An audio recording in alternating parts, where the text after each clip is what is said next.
తెలుగుదేశం బిడ్డలే ఆయనకి ముఖ్యం. తర్వాత ఇప్పటి వరకు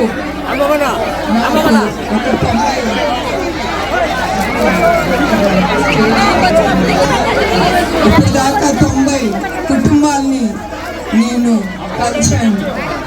ఇంకా ఒక 160 కుటుంబాలు ఉన్నారు.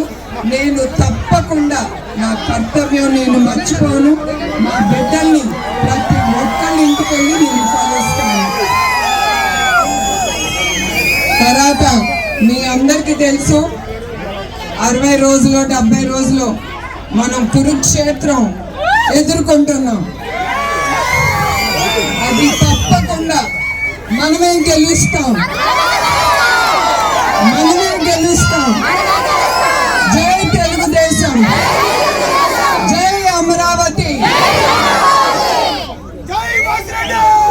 అందరికీ కృతజ్ఞతలు, నా ధన్యవాదాలు, నమస్కారం అండి. అర్థమవుతుంది మీ ఆవేశం, మీ ఆవేదన. కొంచెం మీరు ఓర్పు పట్టాలి అందరూ.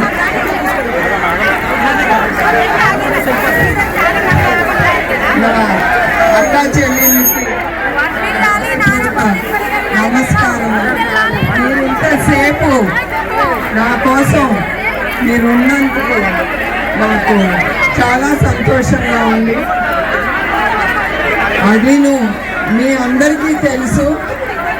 ఈ నిజం గెలవాలి అనేది నేను ఎందుకు తీసుకున్నాను. చంద్రబాబు నాయుడు గారిని తప్పు కేసులు పెట్టి ఆయన్ని 53 రోజులు జైల్లో పెట్టారు.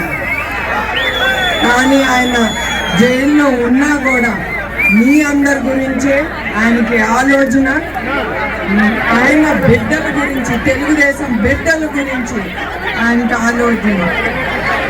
చాలామంది ఆవేదనతో, బాధతో మృతి చెందారు.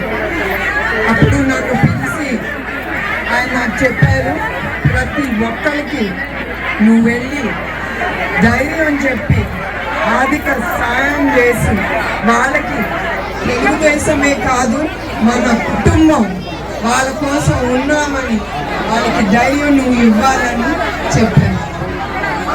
దీంట్లో నేను అనేది ఎందుకు అంటానంటే, ఆయన ఎక్కడున్నా కూడా ఆయనకి మీరే ఆయన ఊపిరి, ఆయన ప్రాణం. మా కుటుంబం